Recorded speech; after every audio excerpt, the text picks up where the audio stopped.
जो लोग हमें जूम के माध्यम से देख रहे हैं उन सभी को मैं बता दूं कि आपके परिचित ही हैं डॉक्टर जयेंद्र शास्त्री, और आज का हमारा टॉपिक है क्रोध के कारण और उसके निवारण। गुस्सा क्यों चढ़ता है और गुस्सा ना चढ़े उसके तरीके आज बताए जाएंगे। सब कुछ अच्छा सबको आता है, तो ऐसी बात नहीं है। तो मैं आचार्य जी से कहूँगा कि आप अपने स्तर पर अगले 45 मिनट तक जो है वो आप इस विषय पे करेंगे।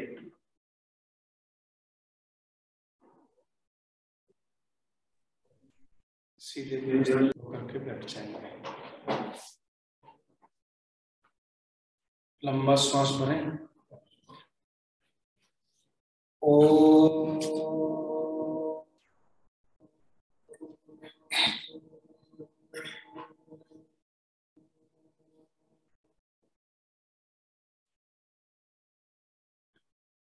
सबकी आवाज आनी चाहिए।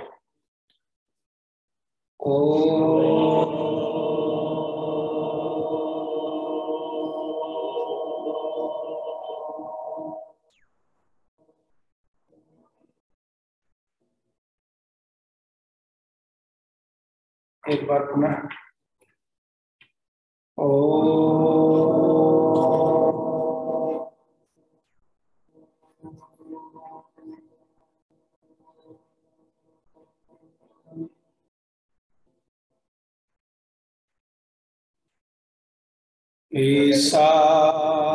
ईशावास्यमिदं सर्वं यत्किञ्च जगत्यां जगत् तेन त्यक्तेन भुञ्जीथा मा गृधः कस्य धनम् त्वमेव माता च पिता त्वमेव बन्धुश्च सखा त्वमेव विद्या द्रविणं त्वमेव सर्वं मम देव देव। ओम शांति शांति शांति।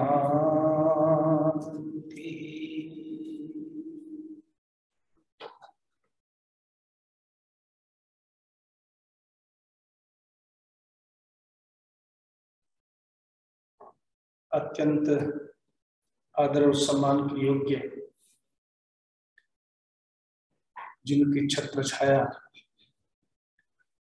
इस सारे समाज पर है, हम सब पर है, बेशक वो यहाँ भी उपस्थित नहीं है। श्रद्धेय डॉक्टर सुध कुमार चौहान जी को वंदन करता, जिनका संरक्षक के रूप में मार्गदर्शन इस सार समाज को निरंतर मिल रहा है। आदरणीय श्री आनंद चौहान जी का अभिनंदन करता हूं, और जिनकी सौम्यता, जिनका पुरुषार्थ, जिनका प्रयास आर्य समाज डिफेंस कारण को विश्व प्रसिद्ध बना रहा है, विश्व पटल पर एक नई पहचान दिलवा रहा है। इस आर्य समाज के यशस्वी प्रधान आदरणीय श्री अजय चौहान जी, इस आर्य समाज के और विभिन्न समाज सेवी संस्थाओं से जुड़ करके जो अपना संपूर्ण जीवन समाज सेवा में समर्पित कर रहे हैं, इस आर्य समाज के समादरणीय मंत्री आदरणीय श्री अजय सहगल जी, सम्माननीय अभिनंदनीय श्रीमती मृदुला चौहान जी, इस आर्य समाज के धर्माचार्य भाई रामचंद्र जी, और मेरे प्रिय पवन शास्त्री जी उपस्थित हो गए, सम्माननीय अंजू बजाज जी, उपस्थित सभी भद्र पुरुषों, प्रिय ब्रह्मचारी, क्योंकि आप लोगों ने लोगों को एक मार्ग दिखा दिया कि घर बैठे बैठे भी काम चल सकता है। ऐसा तो आदमी ऐसी चीजों को बहुत जल्दी लेता है जहां कम कष्ट किए और उपलब्धि ज्यादा हो जाए। तो आपने वो रास्ता दिखाया और हमें भी उस रास्ते में बहुत जुड़ने का अवसर मिला, अभी भी मिल रहा है। मैं आज का जो विषय है उसकी तरफ आपको लेकर के चलता, लेकिन ध्यान से सुनिएगा। हो सकता है आज कुछ बदल जाए जीवन में, कुछ कांटा घूम जाए, और उसके लिए आपको ध्यान से सुनना और समझना बहुत आवश्यक है। रोज प्रार्थना मंत्र बोलते हैं साहब, रोज कहते हैं विश्वानिदेव सवितर दुरितानि परासुआ यद भद्रम तन्न आसुआ, लेकिन इसके मर्म को कभी जानने की चेष्टा नहीं की। कभी ये नहीं सोचा कि इस मंत्र में वो कौन सी चोट है जो सीधे हमारे ऊपर की जा रही है। हमें जागना कब है, समझना कब है, कभी सोचा नहीं। दो चीजों से इंसान का संपूर्ण जीवन जो है साहब वो आक्रांत है। दो चीजें हैं जो इस मंत्र में इशारा भी किया है, और वो दोनों बातें हैं जिनसे प्रत्येक व्यक्ति जो है कहीं ना कहीं ग्रस्त भी है और त्रस्त भी है साहब। और वो दो चीजें हैं दुर्गुण और दुर्व्यसन। दुर्व्यसन जो है सामान्य रूप से दुर्व्यसन कहने से कभी कभी दोनों का भी ग्रहण हो जाता है शास्त्र में, लेकिन परिभाषा की दृष्टि से जब समझाया जाता है तो कहा जाता है कि दुर्व्यसन वो होता है जो आप बाहर से सीख लेते हैं, और दुर्गुण वो होता है जो तुम्हारे अंदर ही, बोलिए, हर समय तैयार खड़े रहते हैं धनुष बाण लेकर के। तो दुर्व्यसनों से जो व्यक्ति घिरता है उसको मैंने कितने लोगों को मैंने साधारण सी बात छोड़िए जिंदगी से हाथ धोते हुए देखा है।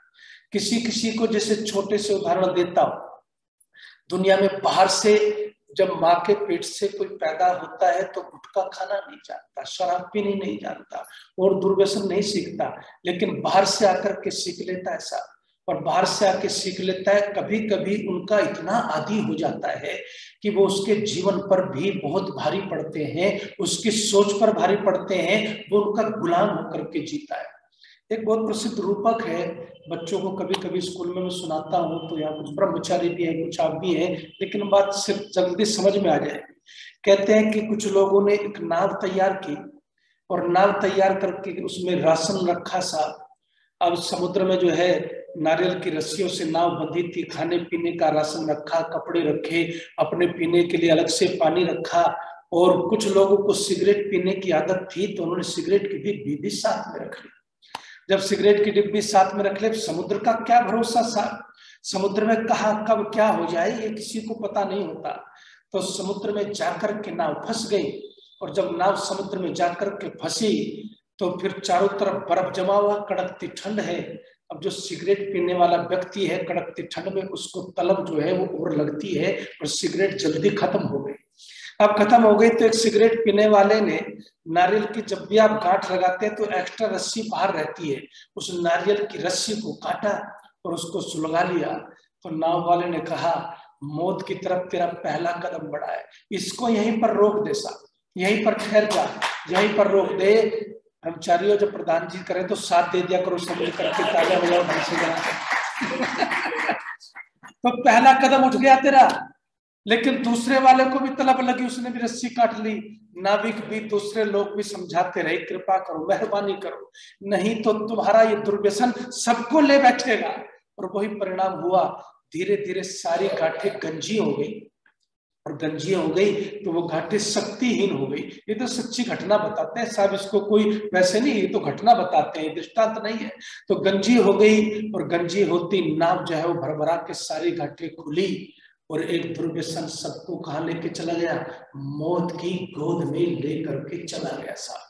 इसलिए दयानंद कहते हैं कि सबसे पहला मंत्र लिख दिया, जहां भी भाष्य लिखा, अरे विश्वानी देव लिखा साहब, जो भी ग्रंथ लिखा विश्वानी देव लिखा, जब प्रार्थना भी शुरू की तो विश्वानी देव से शुरू की, क्योंकि दयानंद जानते हैं जब तक दुर्व्यसन और दुर्गुण मेरे जीवन में है, मैं न कुछ कर सकता हूं न कभी कुछ कर पाऊंगा, इसलिए उनसे छूटना चाहते हैं। और पहली बात कहते हैं दुर्व्यसनों से छुड़ा दो परमात्मा, और फिर दुर्गुणों की तरफ चलते हैं साहब। हमारा एक रसोईया था, उसको गुटखा खाने की आदत लगी, कैसे कैसे उसकी जान बची। मैंने कहा तेरे पास पैसा नहीं, सब आकर के मेरे पास खड़े हो जाते हैं, कुछ करो गुरुजी। मैंने कहा जब गुरुजी समझाते हैं तब नहीं मानते, जब गड़बड़ हो जाती है इतना पैसा मैं कहां से किस किस के लिए अरेंज करूंगा।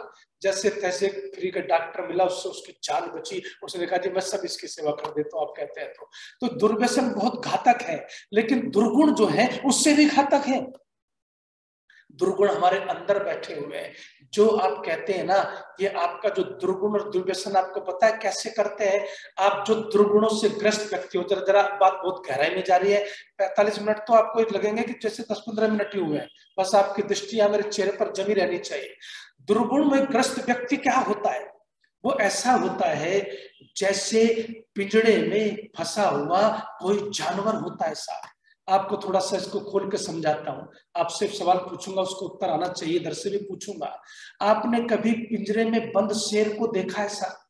पिंजरे में बंद जो शेर है ना, वो शेर जैसा दिखता है, लेकिन उसके अंदर शेरपन जिसको कहते हैं ना, सिंहत्व बिल्कुल नष्ट हो जाता है। वो दिखता तो शेर जैसा है। कभी आप खुले शेर से मिलिए जंगल के अंदर, तो आपका सांस जो है ना, अरे बोलो तो सही, ऊपर का ऊपर नीचे का नीचे हो जाएगा।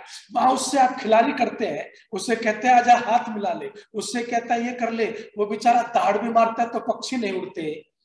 लेकिन कभी आप जंगल में जाकर के देखेंगे ना, आप देखते हैं जो चिपकू बंदर होता है ना माताओं, तो चिपकू बंदर भी जब शेर धार मारता है नीचे ऐसे टपकता है जैसे पका हुआ फल टपक गया। जो भालू जिसको आप कहते हैं जो उल्टा भी चढ़ जाता है, भालू जितना खतरनाक होता है इंसान के लिए, शेर से ज्यादा खतरनाक भालू होता है साहब। कहते हैं वो भालू भी जो है ऐसे टपक जाता है जैसे कि पका हुआ फल टपक जाए नीचे।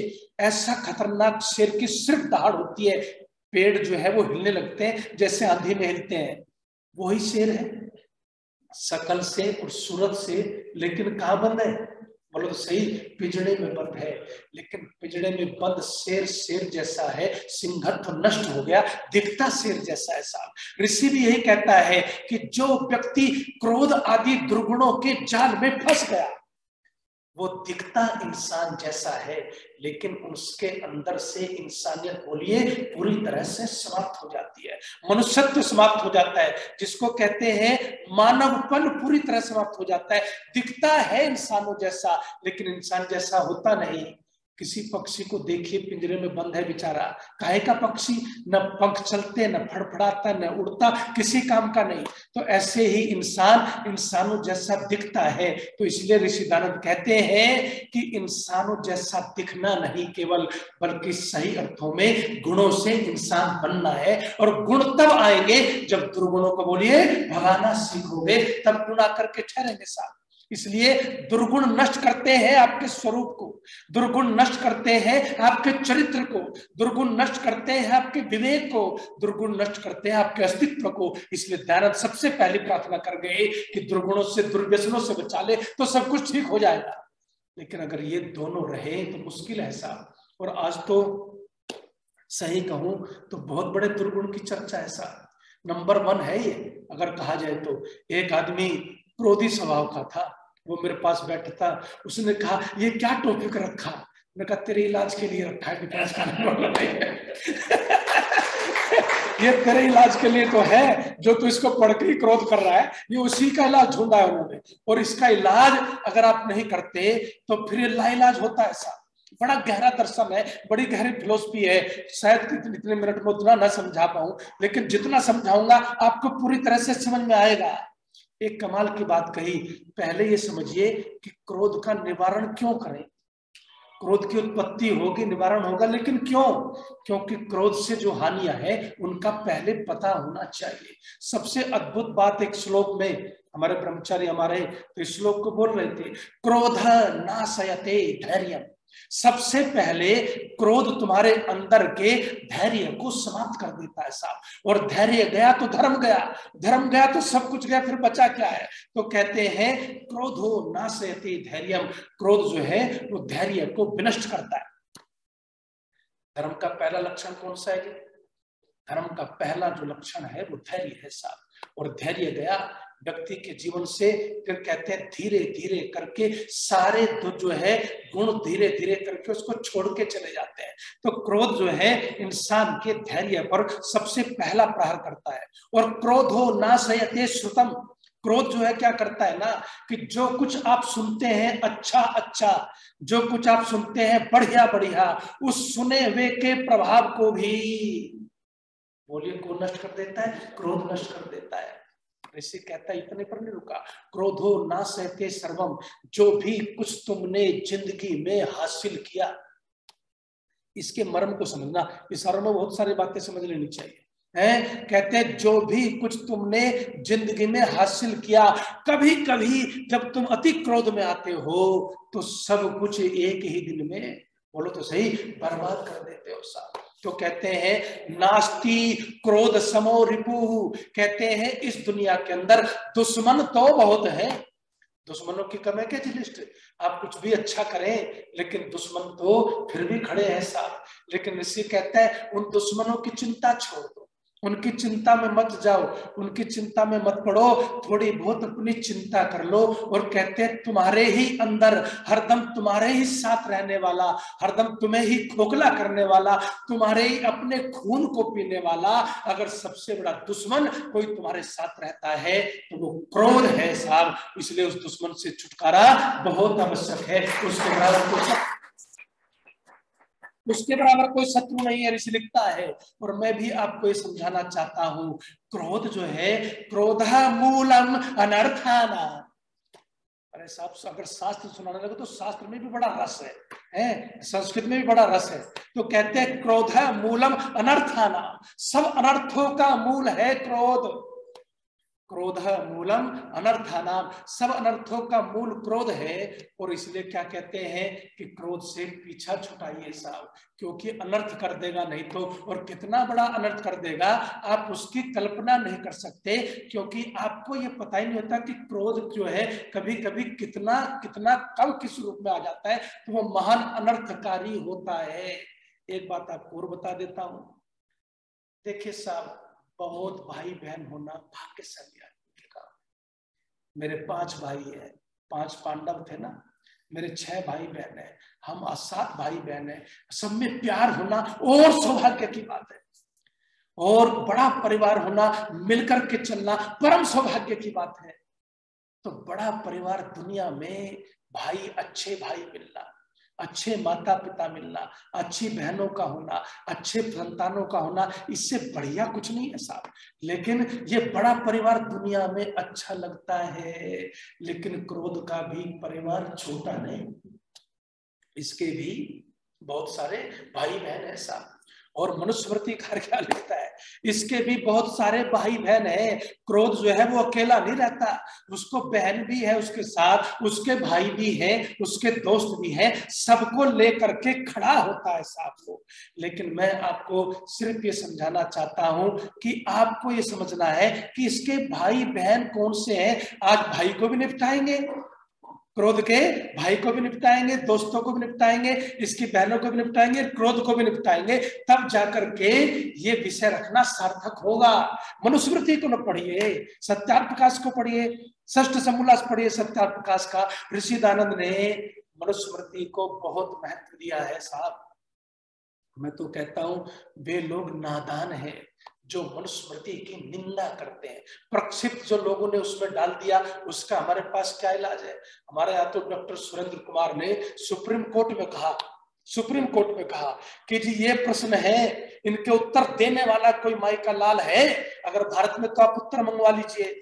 जज ने विज्ञप्तियां निकलवाई साहब, सब कुछ किया, और सब कुछ करने के बाद क्या कहा कि इन प्रश्नों का उत्तर भी आप ही दे दो, दूसरा तो कोई देने वाला आया नहीं साहब। तो मनुस्मृति कोई साधारण ग्रंथ नहीं है। मनु के नाम से जो कुछ कहते हैं वो सिर्फ अनर्गल बातें हैं उसमें, मनुस्मृति में। और उसको कोट किया है महर्षि दानंद ने छठे समोल्लास में, क्या कहा है? पैशून्यम साहसम द्रोहो ईर्षासूयार्थ दूषणम, कहते हैं इसके भाई बहनों को सुन लो कौन से है, कि जब व्यक्ति क्रोध में पड़ता है, क्रोधी स्वभाव का होता है, क्रोध में जीता है, क्रोध में रहता है, तो कहता है उसके अंदर एक बीमारी और आती है उसकी बहन के रूप में, वो निंदा की है साहब। किसकी है? मैं नहीं कह रहा, ये ऋषि दानव की मोहर लगी हुई बात कह रहा हूं, मैं इधर उधर जाता ही नहीं। ऋषि दानव से बाहर कुछ नहीं मिलेगा आपको। मैंने कई लोगों को कहा सब कुछ वहां समेट कर रख दिया साहब, बस उठाओ ग्रंथ पढ़ो और बस तृप्त हो जाओ। तो छठे समोल्लास में ऋषि ने क्या लिखा है? कहते हैं कि निंदा की बीमारी, निंदा क्रोध की बहन है। क्यों? क्रोधी को कोई भी भाता, अरे बोलो तो सही, भाता नहीं है साहब। क्रोधी को कोई भाता नहीं, और जिसको कोई भाता नहीं वो प्रशंसा करेगा जी, प्रधान जी क्या करेगा? ये निंदा करेगा, निंदा करेगा साहब। कहते हैं उसके स्वभाव में निंदा रमती है। और मैं हमेशा कहता हूं निंदा करने वाले व्यक्ति की पूरी पर्सनालिटी, उसका पूरा व्यक्तित्व जो है वो नेगेटिव होता है साहब, पूरा नकारात्मक उसका व्यक्तित्व होता है। और जो व्यक्ति नकारात्मक हो वो कहां से सुखी रहेगा, वो कहां से जीवन में उन्नति करेगा? इसलिए कहते हैं, मनु महाराज कहते हैं कि ये 8 अवगुण, वैसे 18 हैं पर 18 बताने का समय नहीं, 8 को थोड़ा थोड़ा बता देता हूं। कहते हैं पैशून्यम, निंदा की प्रवृत्ति क्रोधी के जीवन में पनपती है साहब। और मैं जब भी जाता हूँ उपदेश में भी मेरठ गया था, तो सेठी जी बोले आचार्य जी एक बात तो है, यहाँ बड़े बड़े विद्वान बुला लिए हमने, पर पब्लिक जो खींच दी आपने पूरी मेरठ की, आपको मैं क्या कहूँ। कहता है कि मैं जो सुनने बैठता है वो उठता नहीं है। मतलब कहे तो आपका प्यार है साहब। तो वहां पर मैंने लोगों को सिर्फ एक दिन 2 बातें कही, इस वाणी से बस 2 काम न करना, अपनी डींगे न मारना और दूसरे की बोलो बुराई मत करना। अपनी प्रशंसा अपने मुख से मत करना, और क्या नहीं करना? दूसरे की बुराई मत करना। लेकिन इंसान में दोनों खूबियां है साहब, जो दूसरे की बुराई करता है वो आत्म प्रशंसा बोलो जरूर करता है, और जो आत्म प्रशंसा करता है बोल दो दूसरे की बुराई जरूर करता है। अच्छा, स्वर्गारोहण प्रकरण सुना है आपने कभी किस्मत से? स्वर्गारोहण प्रकरण में से सिर्फ एक बात सुनाऊंगा आपको। ये कहते हैं कि जब बाल सफेद हो गए तो कहने लगे छोड़ो राजपाट, अब परीक्षित को सौंप दो, अब चलते हैं और आप कुछ वैराग्य की बात करते हैं, ज्ञान की प्राप्त करते हैं, स्वर्ग के साधन ढूंढेंगे, उत्तराधिकारी तैयार है, योग्य अस्त्र शस्त्र में निपुण, चलो अब इसको सौंपो। समय रहते हुए अपनी संतान को, अपने उत्तराधिकारी को जो व्यक्ति तैयार नहीं करता, गड़बड़ा जाता है मामला। स्वामी दीक्षानंद जी का देख रहे हैं ना, उत्तराधिकारी समय पर तैयार हो गया होता कोई चेला, तो वहां आज भी शोध हो रहा होता, वो ग्रंथ जो है वैसे ना चले जाते। अब खैर कुछ लोग जागृत हुए, संभालने वो अलग बात है। तो उत्तराधिकारी तैयार है, तो युधिष्ठिर बोले चलो। तो चलते हुए जब गए तो सबसे पहले कौन गिर गई? द्रौपदी गिर गई साहब। द्रौपदी क्यों गिरी वो आज नहीं बताऊंगा, फिर उसके लिए प्रवचन रखना पड़ेगा, उसके कारण बताए। अगर वहां गिरने का मतलब ये नहीं है, गिरने का मतलब फिसल के गिरना नहीं है, याद रखना। गिरने का मतलब पतन है, कि कोई अध्यापक अपनी ड्यूटी न करे तो क्या कहते हैं? इसका पतन हो गया साहब। कोई आदमी अपने कर्तव्य का पालन न करे तो क्या कहते हैं? इसका पतन हो गया। अरे वैसे गिरती तो भीम के लिए कंधे पे उठा के चलना कौन सा मुश्किल था? द्रौपदी को हल्की सी तो थी बेचारी, उठा के चल देता। लेकिन पतन हुआ द्रौपदी का तो कारण गिनवाए गए कि स्वर्ग के रास्ते में जो बाधा है, सुख के रास्ते में जो बाधा है, वो कारण गिनवाए गए। वो फिर कभी चर्चा। द्रौपदी भी गिर गई, नकुल भी गिर गए, सहदेव भी गिर गए, और अर्जुन भी गिर गए, लास्ट में भीम भी गिर गए। प्रश्न पूछते हैं युधिष्ठिर से, बहुत रोचक है, बहुत रोचक है, आपके रोंगटे खड़े हो जाएंगे कि क्या साहित्य है, क्या अलंकार है। तो उसमें जब लास्ट में भीम गिर गया, द्रौपदी गिरी, तो पूछा युधिष्ठिर से कि मैं क्यों गिर गई, मैं क्यों पीछे रह गई इस धर्म की दौड़ में, मैं सुख की प्राप्ति की दौड़ में क्यों पीछे रह गई, हमेशा साथ साथ तो रही हूं। उस समय युधिष्ठिर ने पता है क्या कहा? उस समय युधिष्ठिर ने कहा अब यहाँ पर युधिष्ठिर का कोई बस नहीं, अब तो वो घड़ी आ गई जिसने जो किया है वो उसको मिलेगा साहब, जिसने जो किया है वो उसको मिलेगा। अब तुमने जो किया वो मिलेगा। अब युधिष्ठिर न कुछ कर पाएगा, अर्जुन न कुछ कर पाएगा, भीम न कुछ कर पाएगा। अब तो सबका बलियों का जो बलि है ना, अब तो उसका न्याय चल पड़ा है। इसलिए तू गिरी, उसको कारण बताए। लेकिन भीम गिरा तो भीम ने पूछा, भाई मैं क्यों गिर गया, मुझे भी तो बता दे, मैं तो इतने साथ साथ रहा, मैंने इतना काम किया धर्म का। तो दो दोष बताए भीम के। क्या कहने लगे, एक तो तू आत्म प्रशंसा करता है, अपनी बड़ाई तू हमेशा अपने मुख से करता रहा, मैं ये कर दूंगा, मैं वो कर दूंगा, कराता रहा, कुछ नहीं है, अपनी डींगे मारने में तू मास्टर था, इसलिए तेरा पतन हुआ। और कहते हैं एक तू लिमिट से ज्यादा खाता था। ऋषिदान ने क्या लिखा है, आनंद लीजिएगा जरा विषय का। ऋषिदान क्या कहते हैं, ऋषि कहते हैं कि व्यक्ति कम खाए वो भी भजन नहीं कर सकता, और व्यक्ति ज्यादा खाए, अरे बोलो सही, वो भी भजन नहीं कर सकता। तो भीम से कहा, तो जो है आत्म प्रशंसा में मस्त रहा और जो है अत्यधिक भोजन में मस्त रहा, इसलिए वंचित रह गया, पूरी यात्रा तेरी पूरी हुई नहीं है। तो आत्म प्रशंसा से बचना है साहब, और निंदा से बचना है। और फिर कहते हैं साहसम, क्रोधी व्यक्ति क्या कर गुजरेगा उसको खुद नहीं पता होता, होश नहीं, बेहोशी में रहता है साहब। और कहते हैं क्रोधः साहसम द्रोह, वो सबसे द्रोह करता है, प्यार नहीं करता साहब। द्रोह भी उसके अंदर पैदा हो जाता है, उसकी वाणी में द्रोह है, उसके मन में द्रोह है, उसके जीवन में द्रोह है, वो किसी से प्यार नहीं करता, द्रोही स्वभाव होता है उसका। और कहते हैं कि भाई द्रोह ईर्ष्या असूयार्थ दर्शनम, कहते हैं दूषणम, कहते हैं कि ईर्ष्या पैदा हो जाती है। अच्छा मुझे एक बात बताइए, आज मैं आपको थोड़ा सा, जब ये विषय चल ही पड़ा तो खोल देता हूं, इसको पूरी तरह से खोल देता हूं कि ईर्ष्या जो है वो बहन है क्रोध की। असूया क्या होती है, पैशून्यम निंदा होती है। असूया क्या होती है, असूया और एक कदम आगे है, और एक कदम आगे क्या है कि गुणों को भी दूसरे के, अब ये समझ लो, दूसरे के गुणों को भी दुर्गुण बना करके पेश करना। किसी की ड्रेस अच्छी लग रही हो तो क्या कहेगा, क्रोधी ईर्ष्यालु, कबाड़ पहन रखा है, ड्रेस अच्छी पहन रखी उसने, लेकिन वो क्या कहेगा, मैं मोटे अर्थ में समझा रहा हूँ, क्या कबाड़ पहन रखा है जिसने, बना फिरता है अपने को ये वो। तो वो क्या है, असूया में ऐसा, वो दूसरे के गुणों को भी दोष बना के प्रस्तुत करेगा, वो असूया होती है, ईर्ष्या होती है। और ध्यान दीजिएगा, 6 लोग इस दुनिया के अंदर कभी सुखी नहीं हो सकते। लिख लो साहब, दीवार पे लिख लेना, अपने दिल पे लिख लेना, इन बातों को। शास्त्र ने घोषणा कर दी, इस दुनिया में 6 लोगों को कोई सुखी नहीं कर सकता। मैंने पूछा कौन कौन सी, ईर्षी, घृणी, त्वसंतुष्ट। कहते हैं कि जब व्यक्ति ईर्ष्या में होता है, जब व्यक्ति घृणा में होता है, अरे भाषा के नाम पे घृणा फैलती है कि नहीं फैलती है, जाति के नाम पे घृणा फैलती है कि नहीं फैलती है, मत मजहब के नाम पे घृणा फैलती है कि नहीं फैलती है। और ये जिसको जाल कहा है, मैं नहीं कह रहा, इसलिए जाल की बात मैंने पहले समझाई, ऋषियों ने कहा ये जाल है, और जो इन जालों में फंस गया वो इंसानों जैसा बोलो दिखेगा तो सही, लेकिन इंसान रहेगा नहीं। तो इसलिए घृणा के जाल में फंसता है इंसान साहब, घृणा के जाल में फंसता है, असूया के जाल में फंसता है, ईर्ष्या के जाल में फंसता है। ईर्ष्या में इंसान क्या होता है, रात दिन जलता है। और एक बात और कही है, मुझे एक बार अमित चौहान जी ने, वो एक विनय पुस्तक है वैदिक विनय बोधि, उसमें एक मंत्र है, दोष उसके ऊपर है, द्वेष के ऊपर है, ईर्ष्या के ऊपर है। उसमें भगवान से क्या प्रार्थना करता है, अरे भगवान मुझे बचा, मुझे इस आग से बचा। बोले कौन सी आग से, तो मंत्र में भगवान से प्रार्थना करता है कि ये आग बड़ी विचित्र है, एक आग तो होती है जो दूसरे को जलाती है, दूसरे का कुछ नहीं बिगड़ता, जिसके बारे में, जिससे मैं जला बैठा हूं, लेकिन मैं जल करके, बोलो तो सही, राख हो गया, मुझे इस आग से बचा ले परमात्मा। ये आग ईर्ष्या की आग है साहब, ये द्वेष की आग है, और ये क्रोध से जुड़ी हुई है।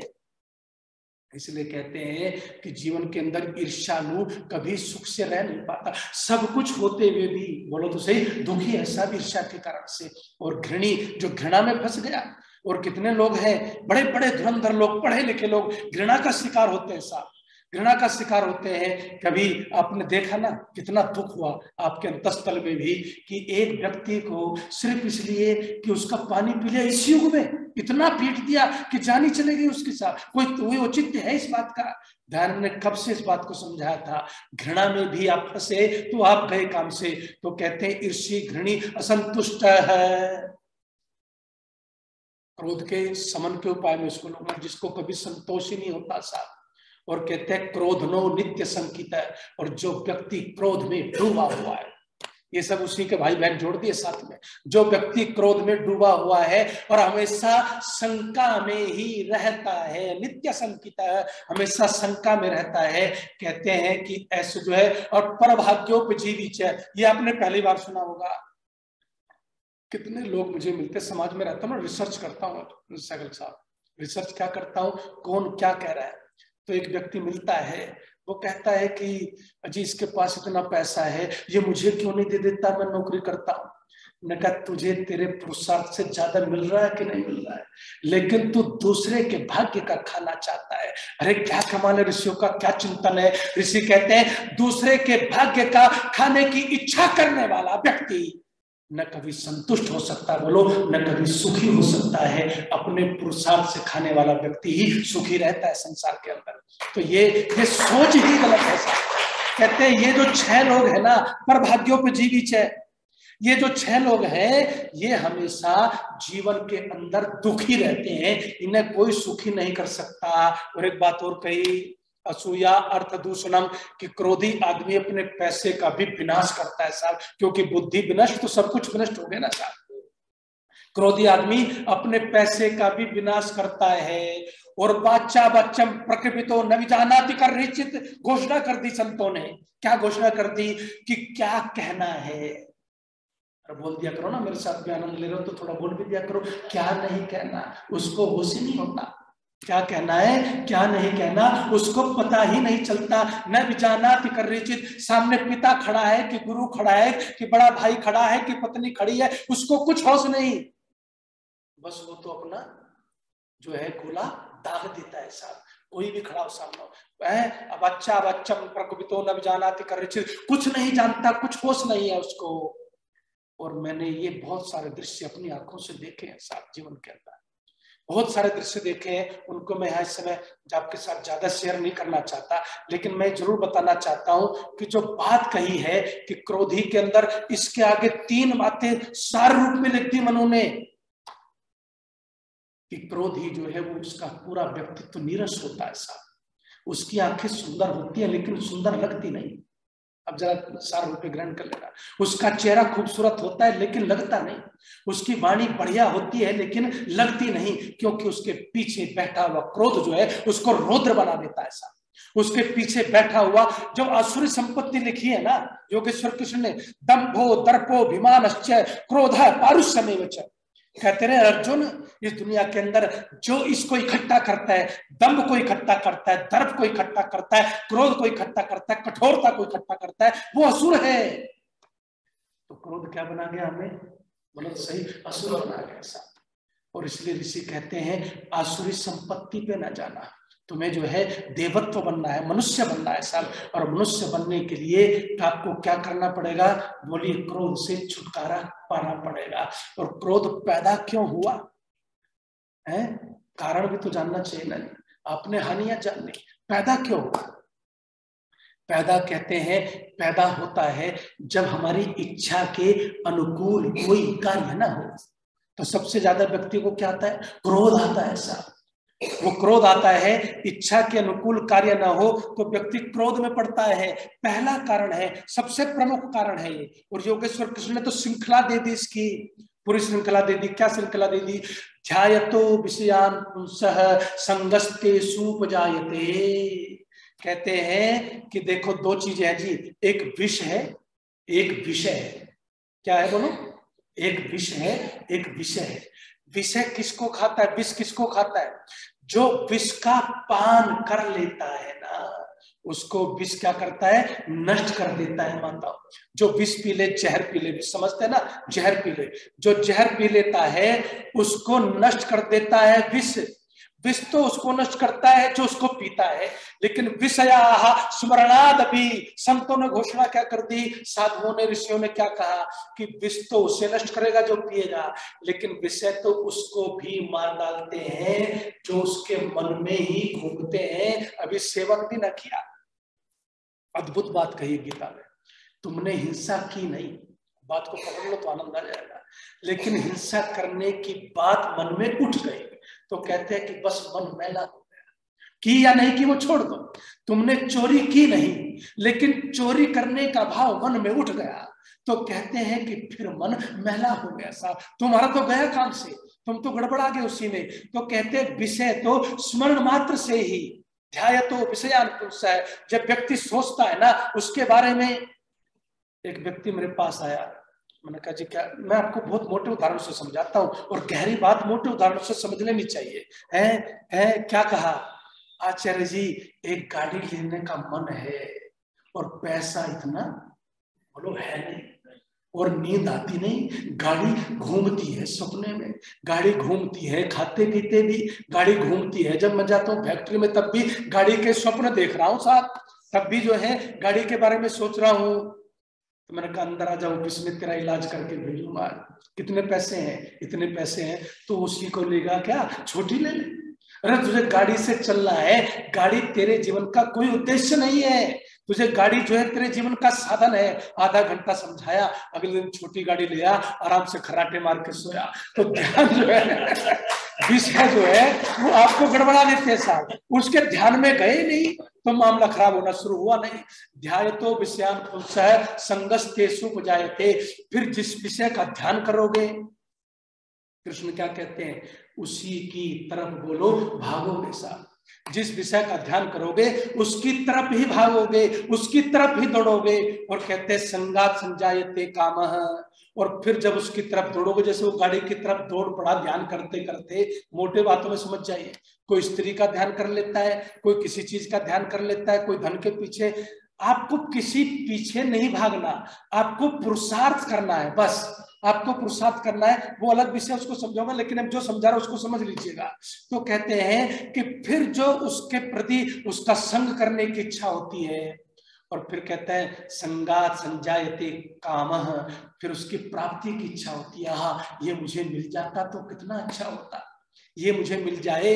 कितने लोग जो हैं दूसरे की कोठियां देख कर लार टपकाते फिरते हैं, कितने लोग दूसरे का धन देख के लार टपकाते फिरते हैं, वो सब दूषित है साहब, प्रवृत्तियों से दूषित है, वृत्तियों से दूषित है, और क्रोध उसके मूल में खड़ा है। उसके मूल में कैसे खड़ा उसको थोड़ा सा समझाएंगे, लेकिन अभी तो इसको समझ लीजिए। तो मैं आपको ये समझाना चाहता हूं कि फिर संगात संजायते कामः, फिर कामनाएं प्रबल होती है साहब। ये जो कामनाएं है ना, बस ये बहुत बड़ा बवाल है, ये क्रोध की जनक है साहब। जितना पुरुषार्थ हो, अब वो जो कहा ना संतुष्ट व्यक्ति कभी सुखी नहीं होता, मैंने 6 चीजों में कहा था ना, अब उसको ले आओ। ऋषिदान ने क्या कहा, पूर्ण पुरुषार्थ के पश्चात जो मिल जाए, और हाथ जोड़ दो ना, जो मिल जाए उसमें संतुष्ट रहना सीखो, क्रोध से बच जाए। पूर्ण पुरुषार्थ के पश्चात जो मिल जाए, पुरुषार्थहीनता की बात नहीं करते ध्यान कहीं भी। मैंने कहा एक दिन अपने व्याख्यान में, और स्वामित्व का वो कर रहा था, तो बहुत मैंने कहा इधर सुनो, मेरी बात सुनो, परमात्मा तुम्हारा काम नहीं करता, न करेगा। क्यों करेगा परमात्मा तुम्हारा काम? जो तुम ये गीत गाते फिरते हो ना, इसका अर्थ कुछ और है। परमात्मा तुम्हारा काम नहीं करता, काम तुम करोगे, परमात्मा तुम्हारी मदद करेगा साहब। परमात्मा चलेगा नहीं, चलना तुम्हें पड़ेगा। परमात्मा बोलो मार्गदर्शन करेगा साहब, और परमात्मा हमें मार नहीं सकता। दुनिया में परमात्मा मुझे मार नहीं सकता, मेरी अपनी सत्ता है साहब। शरीर को मार सकता है, मुझे नहीं मार सकता, मेरी आत्मा को नहीं मार सकता। परमात्मा मार तो नहीं सकता, लेकिन रगड़ सकता है। रगड़ता खूब है, गड़बड़ करते हैं तो रगड़ सकता है, मार नहीं सकता परमात्मा। तो परमात्मा ने कहा है कि करना तो तुम्हें है, कहते हैं तो फिर उस तृष्णाओं को थोड़ा सा पुरुषार्थ के पश्चात थोड़ा संतोष में ले आओ ना। और पतंजलि क्या कहते हैं, संतोष से बड़ा सुख कहां ढूंढोगे? क्रोध नहीं आता संतोषी को, याद रखना। उसका उपाय भी साथ के साथ बता दे रहा हूं। समय तो भाग लिया साथ, मैं कितनी भी तेज चलूं, लेकिन समय से ज्यादा तेज तो नहीं चल सकता।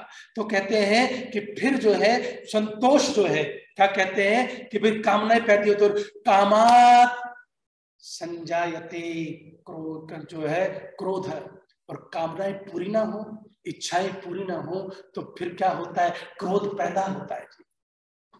जब इच्छाएं पूरी नहीं होती, रुकावटें आती हैं। हमको दूसरे नंबर पे, इसको दूसरे नंबर पे रख लो आप। दूसरे नंबर पे क्या है, हमारी काम में कोई रुकावट बोलो पैदा करे, तो हमें बड़ा क्रोध आता है, लेकिन नियंत्रण करना सीखो। मैं आपको अपनी घटना बता रहा हूँ। वानप्रस्थ आश्रम में आज तो बेचारे दुनिया में नहीं, पूर्ण प्रकाश गोयल जी थे साहब। पूर्ण प्रकाश गोयल जी जो है वो ब्लड प्रेशर के बहुत बड़े जो है पेशेंट थे, समझ सकते हैं आप। और उन्होंने आश्रम के किसी काम को बार बार मजदूर आए उनको भगा दे और वो दिहाड़ी और रोज रोज ले जाए, मांग के पैसा लाए। तो मैंने उनको थोड़ा सा मैंने कहा कि आप ये क्या कर रहे हैं, आपको कोई समस्या तो मुझे बता दे। थोड़ा सा डांट दिया। डांटते ही उस आदमी ने अपनी कुटिया का गेट बंद कर लिया। ये सच्ची घटना मैं आपको बता रहा हूँ। कुटिया के गेट की जैसे ही आवाज आई वानप्रस्थ के उसके कमरे का बंद होने की, मैं समझ गया गड़बड़ हो गई। मैं भागा, जाकर के गेट खुलवाया, उनको गले से लगाया, पानी पिलाया। बोले ना आते ना तो थोड़ी देर में मेरा खून नीचे का ऊपर, ऊपर का नीचे हो जाता, शायद में प्रस्थान भी कर जाता। आपको अपनी भावनाओं पर नियंत्रण करना पड़ता है साहब। आप ये मत सोचिए कि दूसरे से आपका जीवन चलेगा। सबसे बड़ी दिक्कत यही है कि दूसरे के कारण हम अपने आप को क्रोध में जलाते हैं। पता है महर्षि याज्ञवल्क्य ने क्या लिखा है स्मृति में? महर्षि याज्ञवल्क्य कहते हैं क्रोध करना है तो क्रोध पे ही करना, इधर उधर काहे करता है, इसी को उखाड़ के फेंक। सबसे पहले गुस्सा करना है तो गुस्से पर कर। गुस्से पर गुस्सा आएगा तो गुस्सा तुझे छोड़ के बोलो भाग जाएगा, इसका पहले छुटकारा पा। लेकिन हम उस पर तो नहीं करते साहब। तो कहते हैं और फिर जो है क्रोधात् भवति सम्मोह। कृष्ण ने तो पूरी श्रृंखला बता दी कैसे क्रोध पैदा होता है, कि क्रोध से सम्मोह पैदा होता है। सम्मोह का मतलब मूढ़ता, मूर्खता। सबसे ज्यादा क्रोध किस चीज को खाता है जी? आप सब जानते हैं, क्रोध विवेक को नष्ट कर देता है, सोचने समझने की क्षमता को नष्ट कर देता है, बुद्धि को नष्ट कर देता है। मूर्खता के चरम पर होता है क्रोधी व्यक्ति। और कहते हैं कि फिर जब क्रोधी व्यक्ति मूर्खता के चरम पर होता है तो स्मृति विभ्रम, होश ही नहीं रहा। क्या करना है बोलो तो सही, क्या नहीं करना, क्या सही है क्या गलत है, क्या अच्छा है क्या बुरा है, क्या धर्म है क्या धर्म है, कुछ नहीं पता। फिर कहते हैं जब उसको ये होश नहीं रहा तो बुद्धि भी गई, बुद्धि का भी विनाश हो गया समझो। बुद्धि नाशात् प्रणश्यति। और कृष्ण कहते हैं जब स्मृति भी भ्रम भी हो गया, बुद्धि भी चली गई, तो फिर क्या होगा? विनाश के अलावा कुछ बचता नहीं। इसलिए उन्होंने कहा कि 3 जो है वो नरक के द्वार है। कौन कौन से? कहते हैं काम क्रोधस तथा लोभ, त्रिविधम नरकस्येदम द्वारम नाशनमात्मना। और एक बहुत कमाल का शब्द जो लगाया ना, बस ये शब्द तो हमें जो है जिला जाते हैं सब। एक इस शब्द में मुझे लगता है ग्रंथ लिख दिया बस। एक श्लोक में ग्रंथ कह गए कृष्ण। तो अब हमसे जो लोग बोलते रहेंगे, व्याख्या करते रहेंगे। क्या कहा कि 3 नरक के द्वार हैं। कौन कौन से? काम क्रोध लोभ। और ये कैसे है? नाशनमात्मना, ये तुम्हारा अपना विनाश करेंगे, दूसरे का नहीं। जैसे अग्नि प्रज्वलित होती है ना जी, तो प्रज्वलित अग्नि पहले उसी समिधा को जलाती है जिसमें वो लगी है साहब, दूसरे को नहीं जलाती। और तपस्वी कौन है? तपस्वी वो है जो क्रोध को नियंत्रित कर सकता है। जैसे डगमगाते हुए रथ को कोई सारथी थाम ले, उससे भी बड़ा सिद्ध वो है जो अपने क्रोध पर नियंत्रण कर ले साहब। तो ये क्रोध तो ऐसे पैदा होता है, कोई अपमान कर दे तो क्रोध आ गया, कोई विघ्न डाल दे तो क्रोध आ गया साहब, और कोई इच्छा पूरी न हो तो क्रोध आ गया, और अहंकार में भर जाए तो फिर क्रोध ही क्रोध रहता है साहब, फिर तो कुछ बचता ही नहीं। तो ये कारण है साहब क्रोध के। इगोइस्ट आदमी को क्रोध कोई दिलाता नहीं, लेकिन वो लपकता है हवा में से। क्या करता है बोलो सही? हवा में से लपक लेता है। कोई कह रहा है किसी और को, लेकिन वो कहेगा नहीं मुझे ही कह रहा है, मेरे बारे में ही बात कर रहा है, तो वो लपकता है। ये 4 प्रमुख कारण है साहब जो क्रोध में आते हैं। कारण तो मैं यही बैठे बैठे पूरा नया प्रवचन क्रोध पे पूरा नया दे सकता हूँ, इतने कारण है। क्योंकि भी इसी बहाने से हम और ज्यादा पढ़ लेते हैं, तो मैंने कहा चलो फिर कभी कहीं और काम आ जाएगा। तो क्रोध जो है वो कारण है इसमें। तो क्रोध जो है इन 4 प्रमुख कारणों से आता है। अहंकार के कारण से, अति तृष्णाओं के कारण से, विघ्न बाधा के कारण से, और क्या बताया था जी? भूल गए? है जो कोई विघ्न डाले, और तृष्णाओं के कारण से हमें क्रोध जो है वो बहुत उत्पन्न होता है साहब। तो इन 4 चीजों से बचना। अपमान कोई कर दे, चौथा अपमान कोई कर दे तो हम क्रोधित हो जाते हैं। कृष्ण क्या कहते हैं दयानंद को, कभी देखा क्या अपमान में क्रोधित होते हुए? मुझे बता दो, पूरी जिंदगी में एक उदाहरण दे दो मुझे, मैं आपका जो है क्रोध पे आज के बाद प्रवचन नहीं दूंगा, बंद कर दूंगा। पूरी जिंदगी में पढ़िए, अपमान की कोई सीमा न रही दयानंद के, लेकिन फिर भी कभी क्रोध नहीं किया। कृष्ण ने युद्ध लड़ा लेकिन कोई क्रोध नहीं किया। क्यों नहीं किया? क्योंकि कृष्ण कहते हैं अरे लाभ हानि के पीछे काहे भागता है, सम रहना सीख जाना। और वो कहते हैं कि जो सम रहेगा वो क्रोध से बचेगा साहब। कई लोग कहते हैं पानी पी लो, कई लोग कहते हैं कि मुंह में धागा रख लो, कई लोग कहते हैं कि मुंह में कुल्ला कर लो। मैंने तो अपनी आंखों से एक जगह ये भी देखा कि पति पत्नी में मेरे सामने झगड़ा हो गया भयानक वाला। मैंने कहा यार जान बचानी भारी है? तो पत्नी पानी ले आई, पानी पी के पानी का गिलास और फेंक के मारा। मैंने कहा पानी पिया में पेट्रोल पिया। तो ये इसकी पूरे मनोवैज्ञानिकता ऐसा 2 मिनट है इसकी पूरे मनोवैज्ञानिकता है। ये विषय कैसे होगा? तो कहते हैं इसमें खान पान भी का भी ध्यान रखना जरूरी है, लेकिन इसमें सबसे प्रमुख है विवेक, विचारशीलता, और तीसरी है इच्छा शक्ति, और चौथी है विनम्रता साहब। अब विनम्रता काट के फेंक देगी आपके क्रोध को, लेकिन विनम्रता भी हम जो है नहीं पाना चाहते। हम जो है क्रोध से भी बचना तो चाहते हैं, लेकिन सोचते हैं कोई पुड़िया मिल जाए जिससे क्रोध आना तो सही बंद हो जाए साहब। पुड़िया आज तक बनी नहीं और वो मिलेगी नहीं और क्रोध छूटेगा नहीं। लेकिन जो पुड़िया है, जो इंजेक्शन है, वो कड़वे हैं और वो हम लगाना चाहते नहीं। अब एक बात और आपको समझा देता हूं कि ये पूछा कि ये बुरा काम मैं करता क्यों? किसने पूछा? पूछा अर्जुन ने श्री कृष्ण से पूछा कि मैं बुरा कार्य क्यों करता हूं? न भगवान चाहता करवाना, न मैं करना चाहता हूं, फिर क्यों करता हूं? ये काम क्रोध के वशीभूत होके बुरे कार्य क्यों करता हूं? तो मुसलमानों ने जवाब दिया शैतान करवाता है, ईसाइयों ने जवाब दिया शैतान करवाता है।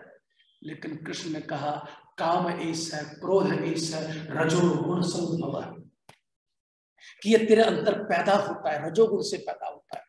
फिर इसका इलाज भी बताया, बहुत खूबसूरत इलाज बताया, उतना समय नहीं है लेकिन मैं इसको समेटता हुआ आपको एक बात बता देता हूं। जिस दिन पहली लहर क्रोध की उठी उस दिन विचार कर लेना, बस पूरा सीधा सबसे बढ़िया फार्मूला है कि पहली लहर क्रोध की उठी। हम क्रोध को पालते हैं साहब, हम हवा देते हैं, अपनी इच्छाओं को हम हवा देते हैं, फिर वो इतनी प्रबल हो जाती है कि वो हमारी भी बोलो सुनती नहीं है, फिर नहीं सुनती, वो हमारे अभ्यास में आ जाती है, हमारे आदत में, हमारे स्वभाव में आ जाती है। तो कृष्ण ने समझाया, फिर कभी इसको समझाऊंगा, बड़ा मार्मिक विषय है। क्या समझाया? कि जिस दिन पहली लहर उठी कामना की, उसी दिन उस पर बैठ के विचार कर लेना, दोबारा ना उठेगी।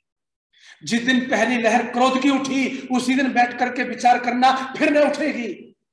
जिस दिन पहली लहर ईर्ष्या की उठी उस दिन बैठ करके विचार कर लेना। और फिर कहते हैं तुझसे न संभले तो फिर कहां चले जाना। कहते हैं ऋषिदान ने क्या लिखा है कि दुर्गुणों की निवृत्ति परमात्मा की उपासना करने से ऐसे हो जाती है जैसे अग्नि के पास बैठने से ठंड दूर हो जाती है। फिर 5वां उपाय ये भी लिख लो साहब कि संध्या करते समय अपने मन की बात भगवान से कहना सीखो। संध्या करते समय अपने मन की बात भगवान से कहना सीखो तो मदद मिल जाएगी, हेल्प मिल जाएगी। उपासना से तो सही बात तो यह है कि सब कुछ उपासना से बदल जाता है, आमूल चूल बदल जाता है, सब जीवन बदल जाता है। तो उपासना से भी सब कुछ बदल जाता है। संध्या करते समय परमात्मा से प्रार्थना कर लिया करो। इन्हीं शब्दों के साथ समय की मर्यादा का ध्यान रखते हुए मुझे भी जाना है आगे। आप सबका बहुत बहुत धन्यवाद करता हूँ। वाणी को